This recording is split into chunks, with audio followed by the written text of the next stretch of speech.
네, 안녕하세요. 네, 디리아에서 지금 어시스턴트 팀에 있는 김장훈입니다. 저는 사실 제 소개를 먼저 좀 드리자면 이번 달 초까지도 프로젝트에서 계속해서 진행을 하고 프로젝트 매니저로 진행을 했었습니다. 그래서 가장 현실감 있는 가장 그런 사례를 좀 말씀드릴 수 있을 것 같아가지고요. 그런 사례 중심으로 또 시연 중심으로 해가지고 좀 말씀을 드리도록 하겠습니다. 식사는 뭐 맛있게 다들 드셨는지 모르겠는데 식사 후에 졸릴 수 있습니다. 그래서 제가 최대한 좀 지루하지 않게 좀 진행을 해보겠습니다.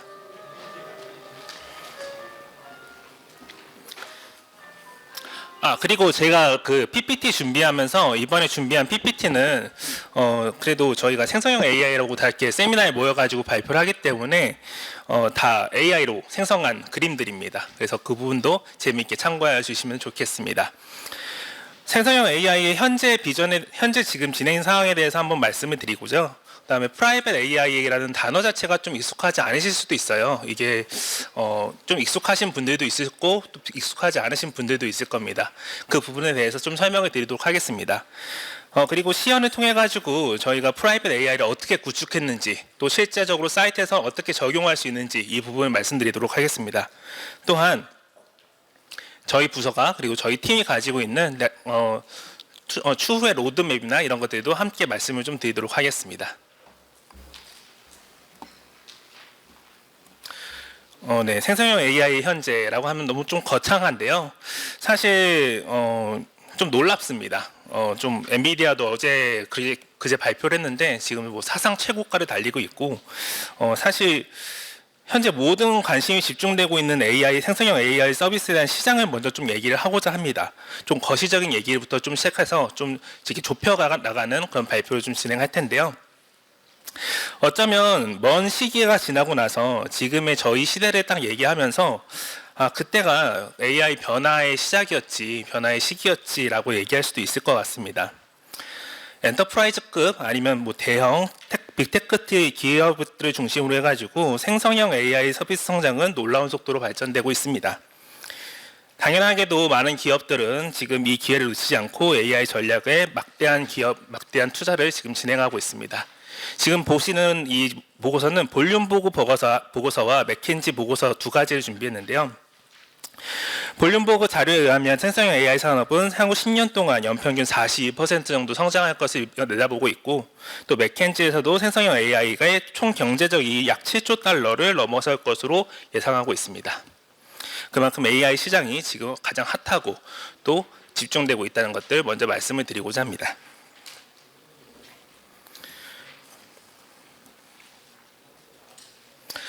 소식도 정말 빨라요. 제가 얼마 전에 뉴스를 봤는데 모 기업에서는 이제 AI를 통해 가지고 아예 CEO를 AI로 교체해 가지고 사용한다는 그런 발표도 있었습니다.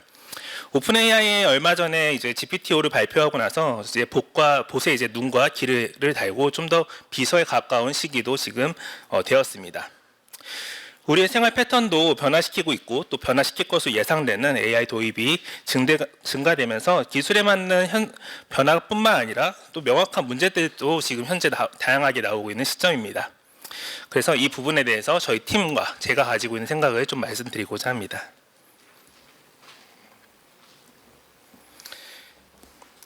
초기 이제 저희 프라이빗 AI라고 한 단어 자체가 어디서 나왔냐면 챗GPT 소스에다가 이제 챗GPT에 리퀘스트를 함으로써 소스가 이제 핵심 정보들이나 이런 것들 민감 정보들이 GPT한테 이제 전달이 되면서 유출이 되면서 이제 퍼블릭과 프라이빗 AI를 좀 나누면서 얘기를 하기 시작했습니다.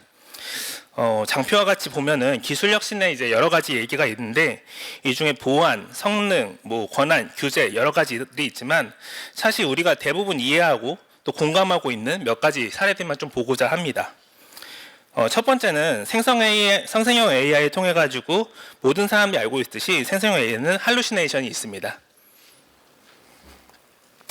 이 할루시네이션에선 수학의 오류뿐만 아니라 엉터리 추론, 또 사실에 대한 오류, 모리에를 포함해서 사회적 가치와 통념에 맞지 않는 편향적인 사고와 차별적인 정보까지도 포함한 다양한 오류를 말하고 있습니다.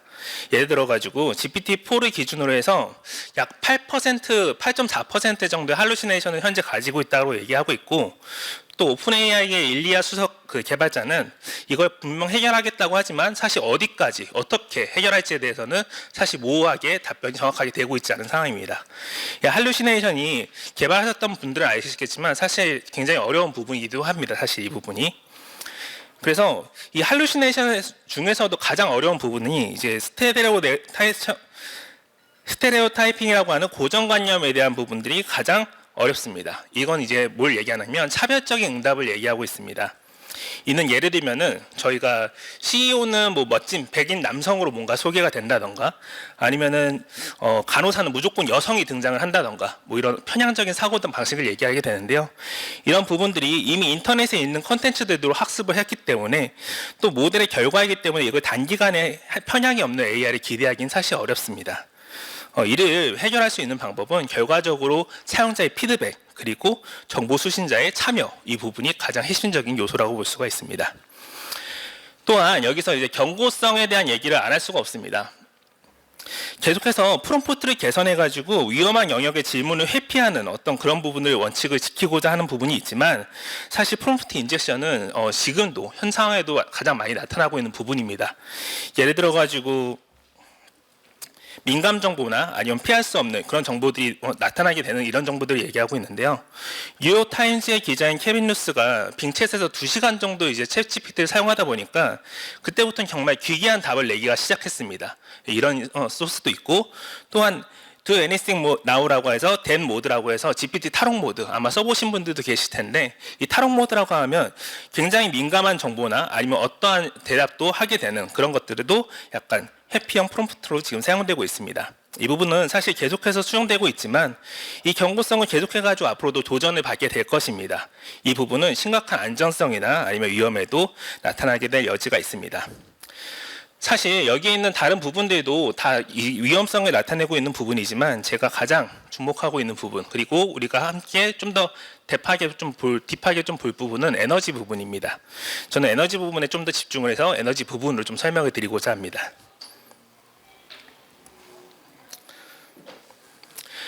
네, 사실 아까도 그 오전 파트에서 이 모델을 지금 이 사진을 좀 사용해가지고 한 걸 좀 볼 수가 있었는데, 이거 엔비디아 출처의 그 사진입니다. 그러니까 2022년까지의 데이터가 있는데 계속해가지고 모델이 점점 발전되고 확장될수록 파라미터가 늘어나고, 또 새로운 모델이 나올수록 워크로드나 컴퓨팅 파워가 요구된다라는 그런 내용입니다. 표에서는 2022년까지, 그러니까 GPT-3까지 나왔지만 사실은 지금 모두 다 알고 있듯이 GPT-4, 5까지 지금 나온 상태입니다. 거대한 LLM 모델은 매우 많은 에너지를 소비합니다. 이 에너지가 많은 에너지라고 말하면 조금 모호한데요. 저희가 에너지를 한번 그 GPT에 리퀘스트를 한번 할 때마다 물 500ml를 한 이 정도 되는 거죠. 이 정도를 정화시키는 데 필요한 에너지가 사용된다고 합니다. 그만큼 저희가 사용하고 있는 부분은 지금 많은 에너지를 소모하고 있다는 것들을 볼 수가 있습니다. 실제로 저희가 프로젝트를 진행하면서 이 LLM 모델을 각 사이트에 적용해가지고 테스트를 해보니까 이 답변을 생성하는 데 있어가지고 엄청난 리소스를 소모를 합니다. 이게 엄청난 리소스라고 하면 감이 잘 안 오실 텐데요.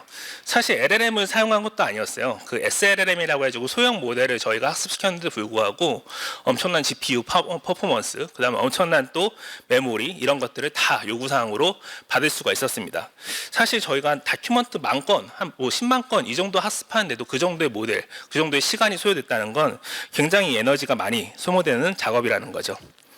작년에 딱 작년 이맘때 정도에 이제 오픈AI에서 샘 알트먼이 뉴욕에 있던 행사에서 얘기한 게, 모델을 이제 거대하게 더 키우는 부분, 파라미터를 더 키우는 부분은 사실 GPT-4 정도로 끝날 것 같다라는 얘기를 한 적도 있습니다. 그만큼 지금 생성형 AI, 그러니까 이제 저희가 말하는 생성형 AI는 보통 이제 퍼블릭을 얘기하게 되는 거죠. 아무런 얘기를 달지 않게 되면 그 퍼블릭 생성형 AI에서는 파라미터를 계속해가지고 상승해가지고 모델만 크게 확장하는 거는 어느 정도 한계가 있다는 얘기를 하고 있는 부분입니다. 이 성장형 그래프를 제가 하나 그려봤는데, 네, X는 그러니까 시간이라고 보고 Y는 저희가 이 발전 속도라고 봤습니다. 이 여기서 근데 발전 속도라고 말하는 건 새로운 신기술에 대한 어떤 그런 니즈인 거지 뭐 완숙도나 성숙도나 이런 걸 얘기하는 건 아닙니다. 그러니까 점점 새로운 기술들이 계속해서 나오고 새로운 파라미터를 또 요구하고 LLM 자체가 커지는 거의 양상을 얘기하고 있는 건 아닙니다. 그러니까 지금은 이제 생성형 AI가 오픈형 퍼블릭 생성형 AI가 폭발적으로 생성하는 시기입니다. 전 세계 기업들은 지금 GPU를 구하는 데 있어서 혈안이 되어 있습니다. 뭐 앨런 머스크 같은 경우에 GPU 구하는 게 뭐 마약보다 더 구하기 힘들다는 얘기를 할 정도입니다. 많은 기업들은 지금 현재도 50메가와트씩 아니면 100메가와트씩 데이터 센터를 구축하는데 혈안이 되어 있고 지금은 폭발적으로 성장한 시기이기 때문에 이 성장 그래프가 맞습니다. 더 많은 매개의 변수를 만들고 더 많은 신경망을 구축하는데 혈안이 되어 있습니다. 물론 이 부분 중요하지만 저희는 이 부분이 무한에 가까운 데이터를 학습하는 모델에 있어서 결국에는 특이점이 생긴다고 생각을 하고 있습니다. 이 특이점이라고 하는 부분들은 사실 저희가 AGI까지 해가지고 모델만 계속 해가지고 크게 성장하는 모델로 이렇게 가면 좋겠지만 요 선을 하기 위해선 어느 정도 무한한 에너지라고 하는 부분들이 뒷받침되어야 되기 때문에 사실 저희가 가지고 있는 에너지 자원은 무한하지 않거든요, 현재는. 그래서 현재 샘 알트먼도 그렇고 뭐 빌 게이츠도 그렇고 핵융합과 아니면 소형 모듈 원전이나 이런 것들을 굉장히 집중하고 있는 부분들이 그런 부분들에 한해 특이성이 발생하는 것들을 예방하려고 하는 부분이 됩니다. 지금과 같이 에너지가 어느 정도 한계가 있는 부분에서는 분명히 공급이 충분하지 않게 되는 특이점이 발생하게 될 것으로 보고 있는 거죠.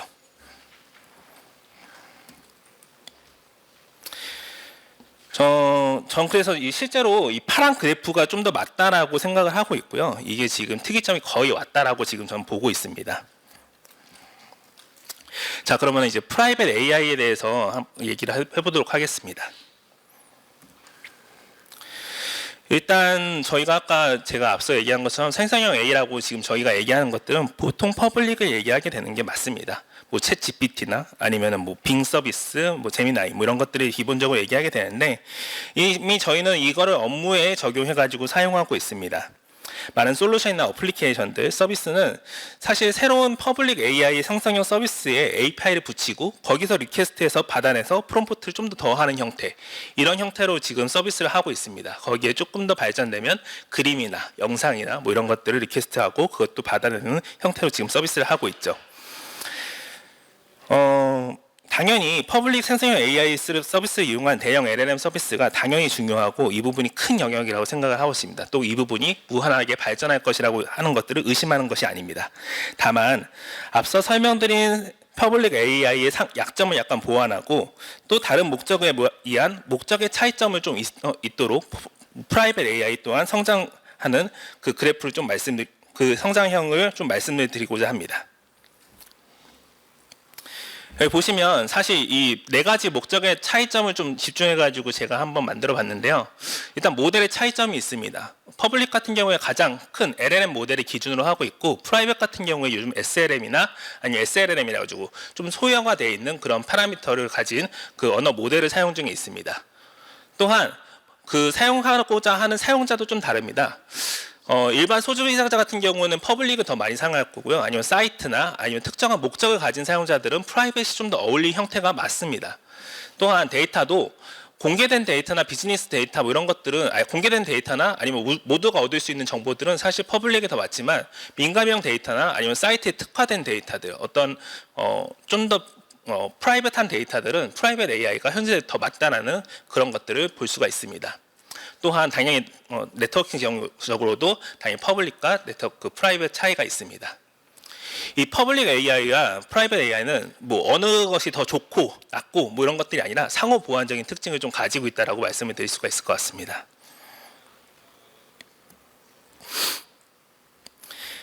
제가 지금 좀 거시적으로 좀 얘기가 접근되는 것 같아가지고 이게 좀 우리 팀이 지금 하고 있는 일들 그리고 생성형에 가지고 있는 한계점을 보면서 좀 얘기해 좀 드리고자 합니다. 저희는 생성형 AI가 가지고 있는 많은 한계 부분을 프라이빗 AI로 해결할 수 있다고 생각을 하고 있고 또 그런 프로젝트를 진행하고 있습니다. 얼마 전에도 계속 진행을 했고요. 서비스를 구축할 때는 오픈되어 있는 또 혹은 사이트 개별의 LLM 모델을 활용해가지고 맞춤형 서비스를 기업에 제공하는 역할을 하고 있습니다. 물론 저희는 이제 디리아 회사를 아시는 분들은 아시겠지만 거래 데이터나 아니면은 모니터링 시스템에 특화되어 있는 솔루션들을 가지고 있는데요. 저희 팀에서는 또 검색 데이터나 아니면은 모니터링 솔루션 가지고 뭔가 AI스럽게 보여드리는 것들을 한번 보여드리고자 합니다. 이 표에서는 사실 퍼블릭 대비해가지고 상호 보완적인 프라이빗 효과를 좀 설명하고 있습니다. 이 중에 다 볼 건 아니고요. 몇 가지만 좀 보도록 하겠습니다. 일단 두 번째 있는 맞춤형 데이터 서비스에 대해서 좀 얘기를 하고자 하는데요. 이 코스트가 비싸고 방대한 LLM 대신에 정말 필요한 데이터만은 좀 파인 튜닝하고 또 기업이 이 팀이 가장 필요한 내용을 학습시키고 리스폰하는 서비스를 만들게 되는 역할을 하게 됩니다. 뭐 예를 들어 가지고 저희가 디리아가 은행권이나 아니면은 이런 거래 데이터를 많이 사용한다고 했으니까 은행권을 좀 예시를 들어서 설명을 드리면 금융에서 많이 사용하고 또 금융에서 주로 사용하는 단어 문장, 문구 이런 거는 일반적으로 쓰는 단어들과 조금 다릅니다. 그런 단어들을 학습해가지고 모델의 내용을 학습시키고 또 그런 문서들, 레퍼런스들을 학습시키도록 하고 있습니다. 지금 이 말하는 데이터가 정말 이 프로젝트에서 성공 여부를 결정하는 중요한 부분인데요. 이게 정확하게 데이터가 학습돼야지만 프로젝트가 성공할 수가 있었습니다. 또 기업과 또 개인의 프라이빗한 데이터여야 되고 또 사용자 피드백도 지속적으로 받아서 이 데이터가 계속해서 업데이트 되어야 합니다. 그리고 제가 프로젝트를 진행해 보니까 그 무엇보다 중요한 건 잘 버리는 것입니다. 이게 무슨 말이냐면 데이터가 사용자 피드백을 받고 이 데이터가 그 삭제된 데이터가 안 좋다라는 그런 부분이 판명이 되면 정확하게 다 버려줘야 됩니다. 왜냐하면 이 프라이빗 LLM도 계속해가지고 확장하고 더 추가돼가지고 이 속도가 느려지고 또 그 서비스에 대한 품질이 더 낮아지게 되면 이 부분은 결과적으로 프로젝트의 성공 여부에 큰 결과를 미치게 됩니다. 따라서 이 부분이 버릴 데이터는 확실하게 버려주고 그 부분을 학습된 데이터에서 제외시켜주는 것들이 굉장히 중요했습니다. 정제되지 않은 과데이터나 아니면 오데이터는 오히려 프라이빗에서는 안 좋은 결과로 나타나게 됩니다. 왜냐하면 가지고 있는 자원풀이 무한하는 게 아니라 굉장히 선별적이고 작다는 얘기인 거죠. 이 트레이닝이 잘 맞춰진 데이터 서비스는 퍼블릭 데이터보다 훨씬 더 좋은 성능을 나타내게 됩니다. 이따가 시연에도 한번 보여드리도록 하겠습니다. 또한 마지막에 두 번째 있는 지속적 데이터 학습에 대한 부분들을 같이 해가지고 좀 연결해가지고 설명을 좀 드리도록 하겠습니다. 인바운드는 프라이빗이라고 해가지고 계속 해가지고 뭐 폐쇄된 망에서 그러니까 새로운 퍼블릭이 있는 인터넷 데이터나 이런 것들을 못 받는다는 얘기는 아닙니다. 그러니까 예를 들어 가지고 인터넷에 있는 데이터, 문서들 이런 것들을 학습시킬 일이 있다면 그 부분만 학습시켜서 데이터를 끌어온 다음에 다시 그 부분을 망을 다시 폐쇄적으로 바꾸면 되는 겁니다. 그래서 인터넷에 있는 데이터나 아니면 제가 가지고 있는 데이터, 사용자 액션 데이터들, 사이트에서도 계속해가지고 갱신되는 그런 문서들 이런 것들은 계속해서 갱신이 되어야 합니다. 이 학습된 데이터를 계속해서 늘리는 건 결국에 속도와 품질에 결정적인 영향을 미치게 되고 또 사용자 피드백이 여기서 굉장히 중요한 부분입니다. 그래서 사용자 피드백을 받아서 버릴 데이터와 중요 데이터를 나누는 것 이런 것들이 서비스에 가장 큰 영향을 미쳤다고 볼 수가 있었습니다. 또한 성능과 비용의 효율적 향상 부분에서 사실 이 부분이 어떻게 보면 가장 중요한 부분 중에 하나입니다. 이 프라이빗 AI 서비스는 비용이 뭐 특별하게 퍼블릭 데이터처럼 리퀘스트 할 때마다 비용이 들어가거나 그런 부분들이 아닙니다. 왜냐하면 저희네 자체에 가지고 있는 프라이빗 데이터를 가지고 리퀘스트를 하고 거기에 서비스를 올려가지고 진행하는 거기 때문에 상대적으로 비용 면에서 굉장히 자유롭습니다. 또한 유지 비용도 그렇고 더 학습시켜야 될 데이터도 뭔가 더 비용을 지불하는 것이 아니라 기업 내에 있는 서비스나 문서들을 학습시켜주면 되는 겁니다. 그래서 기업의 서비스 모델을 만든다면 프라이빗 생성형 AI 모델에 데이터 웨어하우스를 붙여서 굉장히 인접성이 가깝기 때문에 내부 아키텍처를 벗어나지 않게 됩니다. 이는 성능과 비용 또 데이터의 모든 부분에서 제3자에게 비용을 지불할 필요도 없고요.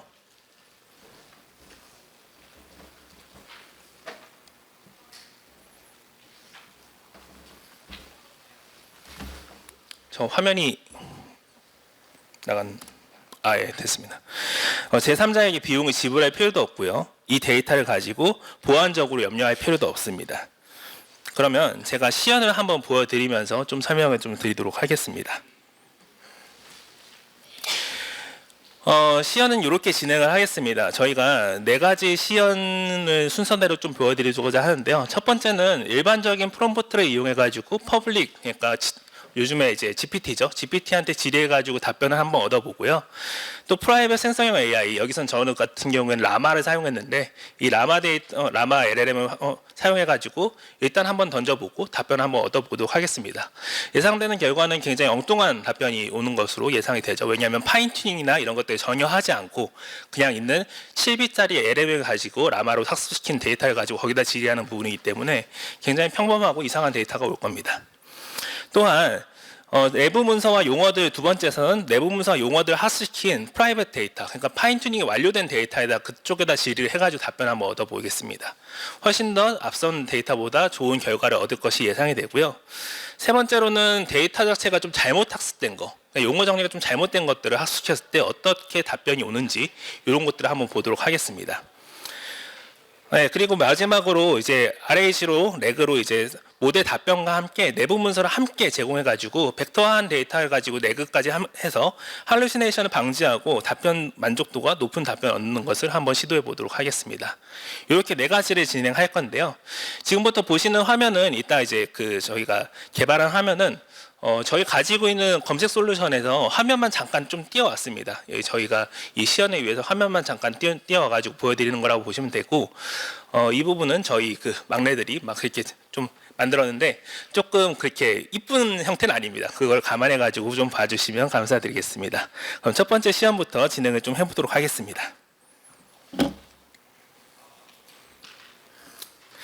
네, 이거는 저희 내부적으로 가지고 있는 메타모스트에다가 이제 GPT 연결해가지고 한번 진미를 한번 해봤습니다.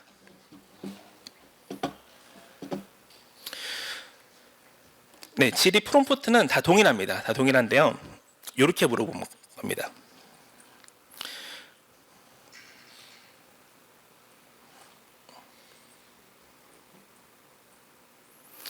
네, 이렇게 물어볼 건데요. 이게 무슨 말이냐면 대한민국 은행이라고 하는 건 저희가 지금 시연을 통해 가지고 뭐 특정 은행이라고 하는 걸 피하기 위해서 대한민국 은행이라고 좀 학습을 바꿨습니다. 프롬프트를. 그러니까 뭐 예를 들어서 뭐 저희가 가지고 있는 여러 가지 은행이 아니라 대한민국 은행이라는 걸 바꾸고 프로젝트 진행 현황이라고 하는 상황. 그러니까 저희가 서비스하고자 하는 어떤 그 기업이라고 한다면 그 기업의 현재 서비스하고 있는 진행 현황을 알려달라는 프롬프트를 여기다가 진행을 GPT에 물어본 거죠.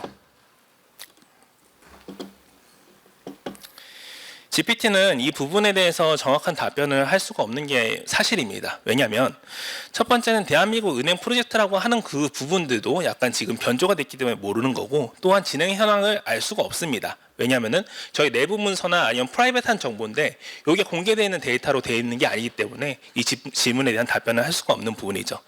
그래서 지금 보신 것처럼 제공하기 어렵다는 답변을 얻을 수가 있습니다.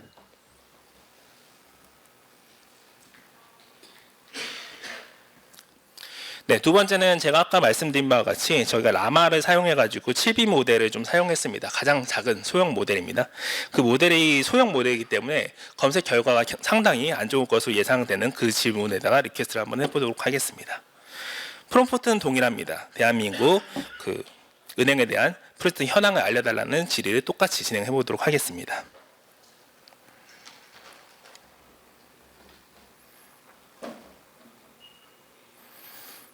사실 시간을 되게 많이 줄였어요. 이 답변을 생성하는 시간을 저희가 한 2, 3분을 그냥 딱 줄여버렸습니다. 왜냐하면 제가 아까 얘기한 것처럼 리소스가 어마어마하게 사용되거든요. 그러다 보니까 시간이 엄청나게 오래 걸리는 부분들을 최대한 편집해서 줄였습니다. 지금 답변을 얻은 바와 같이 이 대한민국 프로젝트 진행 현황을 알려달라고 했는데 정말 이상한 답변이 온 것들을 확인해 볼 수가 있습니다. 예를 들어 가지고 뭐 국내 은행의 어떤 수주 막 이런 얘기들도 나오고 1, 2, 3 넘버링을 해가지고 이상한 답변이 온 것들을 확인할 수가 있습니다. 이렇게 됐을 때가 이제 아무것도 학습시키지 않은 그런 파인튜닝이 되기 전의 데이터, 거기다가 LLM에다 던진 리퀘스트에 대한 응답이라고 볼 수가 있습니다. 이번에는 저희가 파인튜닝을 했을 때 어떻게 그럼 나오는지 한번 보여드리도록 하겠습니다. 파인튜닝한 모델은 저희가 가지고 있는 다큐먼트들, 그러니까 은행 다큐먼트들에다가 저희가 지금 프로젝트 진행 현황에 대한 것들을 다큐먼트를 학습시킨 내용에 대한 것들입니다. 사실 여기에는 이제 그 사 은행들이 지금 들어가 있는데 그걸 저희가 대한민국 은행이라고 그것만 바꿨습니다. 그것만 바꾸고 답변을 생성했을 때 어떻게 답변이 오는지 한번 보도록 하겠습니다. 네, 이렇게 답변이 왔습니다. 이게 지금 현재 저희가 지금 가지고 있는 사이트에 프로젝트 진행 현황의 75%가 완료됐고 그 기능들은 프로젝트는 어떤 것들이 지금 진행되고 있으면서 이걸로 어떤 결과를 얻을 수가 있는지 이런 것들에 대한 자세한 내용들을 답변을 얻을 수가 있었습니다. 이 질의 자체가 지금 프라이빗 AI에 던진 겁니다. 그러니까 퍼블릭 AI에 던진 게 아니라 오픈 AI한테 던진 게 아니기 때문에 리퀘스트에 대한 그 코스트도 없고요. 그 다음에 내부에 구축되어 있는 그냥 LLM에다 질문해가지고 답변을 얻는 거라고 볼 수가 있겠습니다. 다음 시연은 저희가 이 학습을 잘못 시켰을 때 어떻게 오는지 한번 보도록 하겠습니다. 실제로 제가 프로젝트 하면서 이 부분이 가장 어려웠습니다. 사실은 고객에서 이제 주는 데이터를 다 이제 정상적인 데이터고 다 맞는 데이터라고 받았지만 사실은 그게 아닌 경우가 많았습니다. 그런 아닌 경우로 필터링 해가지고 걸러내는 작업이 상당히 오래 걸렸고 그 필터링 해가지고 걸려내는 부분들을 다 배제하는 것들이 시간이 굉장히 오래 걸렸습니다. 이번엔 프롬프트가 조금 다른데요. 왜냐하면은 제가 좀 LLM 모델을 좀 다르게 가져가기 위해서 그랬습니다. 이번엔 유상감자가 뭐야라는 질의 프롬프트를 던졌고 이 유상감자에 대해서 지금 답변이 온 것들이 사실 여기 내용 보시면은 발행 업무라고 지금 얘기가 지금 답변이 오고 있는데 사실 유상감자랑 전혀 무관한 얘기가 되는 거죠. 이런 것처럼 지금 잘못 튜닝됐을 때는 정말 엉뚱한 답변이 오고 이 부분에 대한 만족도는 최악으로 떨어집니다. 사용자에겐. 왜냐하면은 제가 얻고자 하는 어떤 답변이 마치 할루시네이션처럼 왔기 때문에 이 부분이 가장 LLM, 프라이빗 LLM을 구축할 때 가장 조심해야 될 부분으로 보시면 되겠습니다. 이번에는 파인 튜닝까지 하고 나서 이제 저희가 문서들을 벡터화 시켜서 아까 처깅을 해가지고 이제 레그까지 해서 벡터화 시킨 모델에 연관 문서까지 함께 노출시키는 그 시연을 보도록 하겠습니다. 이렇게 하는 이유는 할루시네이션을 깊이 하는 것도 있고 내부 문서가 좀 잘못됐을 때 지금 거기에서 레퍼런스로 가지고 있는 문서들이 뭐가 있는지를 함께 보여드리기 위함이고요. 프롬프트는 동일합니다. 프롬프트는 아까 봤던 그 동일 문서와 함께 보도록 하겠습니다.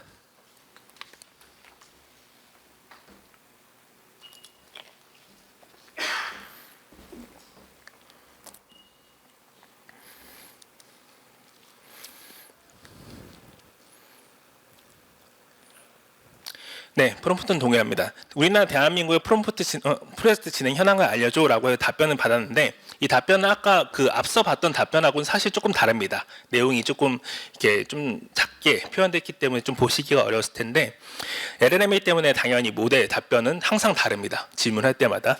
그리고 그 밑에 있는 연관 문서는 이제 RAG로 레그로 해가지고 포함된 문서까지 연관 문서까지도 함께 출력하는 모습을 확인할 수가 있습니다. 이렇게 했을 때 가장 이제 사이트에서 만족도가 높더라고요. 네, 이렇게 프로젝트 시연을 한번 설명을 드렸고 사실 이제 저희가 활용 방안에 대해서 좀 설명을 드리고자 합니다. 저희는 디리아는 이제 거래 데이터의 전문 엔드투엔드로 해가지고 어떤 데이터에서 어떻게 문제가 일어나는지를 추적하고 또 그거에 대한 로그를 뱉어주는 어디서 문제가 발생했는지 정확하게 짚어주는 솔루션을 가지고 있습니다. 물론 아까 보셨던 검색 솔루션도 있고요.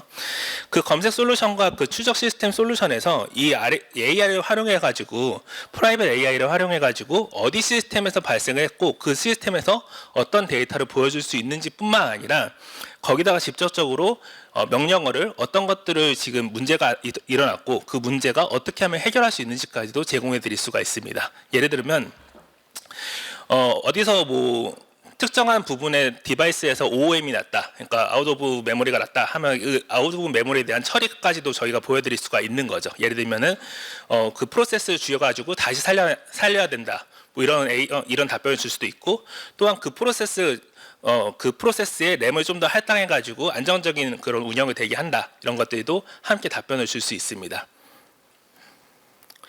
저희가 가지고 있는 그 데이터를 빠르게 분석할 뿐만 아니라 어떤 그 데이터에 대한 부분도 함께 답변을 드릴 수 있다는 것들이 저희 쪽에 좀 강점이라고 볼 수가 있습니다.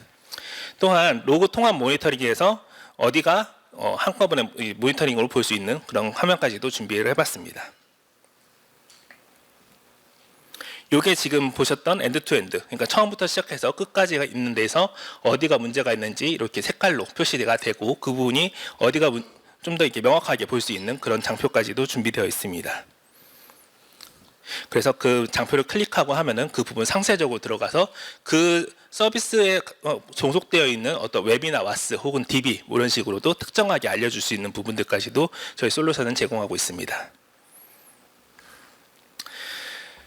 네, 거의 시간이 지금 사실 다 돼가지고 제가 이제 좀 넥스트 저희 로드맵을 좀 설명을 드리고 마무리를 하고자 합니다. 저희가 가지고 있는 방향성은 사실 두 가지입니다. 리플레이가 항상 되어야 되고, 그리고 이 검색된 데이터를 가지고 금융 솔루션을 가지고 엔드 투 엔드까지 항상 그 거래가 추적되고 자동화되어야 된다는 개념을 가지고 있습니다. 이 말인 뜻은 뭐냐면, 저희가 항상 사이트에 가거나 아니면은 사이트에서는 항상 얘기합니다. 언제 몇 시에 뭔가 문제가 일어나서 시스템 장애가 나거나 뭔가 잘못됐지만 사실 그거를 엔지니어들이나 아니면 개발자들이 방문했을 때는 사실 재현 안 되는 경우가 허다합니다. 허다하고 그때 상황에 대해서 리플레이를 할 수가 없는 상황이 굉장히 많습니다. 하지만 저희는 데이터를 다 로그로 가지고 있고 또 그걸 리플레이 형태로 보여주는 것들을 솔루션을 가지고 있기 때문에 항상 어디서든지 문제가 일어났을 때 그 시간으로 돌아가서 리플레이가 가능한 형태로 제공이 됩니다. 이런 것들을 저희가 로드맵으로 가지고 있다라고 생각하시면 되고요. 또한 이 사이트에 특화되어 있는 SLLM 서비스가 제공이 됩니다. 아까 말씀드렸다시피 OOM이 낮다. OOM이 낮다라는 것만 보여주는 게 아니라 이 OOM을 어떻게 처리할 것인지, 그러니까 뭐 메모리를 좀 더 증설을 하는 방법들, 아니면 프로세스를 내리고 하는 것들, 이런 것들을 자동적으로 알려주고 그 알려주는 것뿐만 아니라 거기서 클릭을 했을 때 그 스크립트까지도 자동화해서 실제적으로 프로세스를 죽이고 다시 살려야 한다면 그 버튼만 UI에서 클릭하면은 그 내부적으로 시스템에 들어가서, 물론 접근 제어나 이런 것도 다 연동돼야 됩니다. 하지만 그 안에서 자동적으로 시스템을 죽이고 프로세스를 죽이고 다시 선택적으로 다시 서비스가 올라오는 그런 것까지도 자동화된 서비스까지도 제공하는 것들이 저희 목표라고 볼 수 있습니다. 또한 저희가 가지고 있는 또 두 번째 로드맵은요, 개인화 시대이기 때문에 아무래도 비서에 대한 얘기를 안 할 수가 없습니다. 곧 개인화 시대가 이제 개인 비서 시대가 도래할 것이라고 생각을 하고 있는데, 저희는 지금 이제 금융 데이터와 거래 데이터를 목적으로 한 솔루션을 가지고 있지만 사실 거기에 국한되어 있는 건 아닙니다. 모든 곳에서는 로그가 발생하고 그 로그를 기반으로 한 서비스는 어디든지 적용할 수 있다고 생각을 하고 있습니다. 이 개인화 서비스가 되면 자신이 좋아하는 부분, 아니면 자신이 좋아했던 부분, 자신이 좀 더 특화되어 있는 부분, 이런 것들이 다 로그로 남고, 그런 부분들이 개인에게 히스토리와 레퍼런스를 가지고 있는 부분들을 통해 가지고 서비스를 좀 더 맞춤형 서비스를 제공할 수 있게 됩니다. 그럼 저희가 그 부분의 오류나 오차가 좀 더 범위가 좀 줄어들게 되면 그 부분을 통해서 자동화되어 있는 AI 서비스의 응답이나 아니면은 마찬가지로 리플레이가 형태가 가능한 형태로 저희는 서비스를 제공하는 것들을 목적으로 하고 있고요. 저와 저희 팀은 그러한 정보, 개인 정보와 로그를 바탕으로 해가지고 기업뿐만 아니라 개인에게도 제공하고자 하는 목표를 가지고 있습니다. 네. 그러면은 발표 이상으로 마치고 잘 들어주셔서 감사합니다.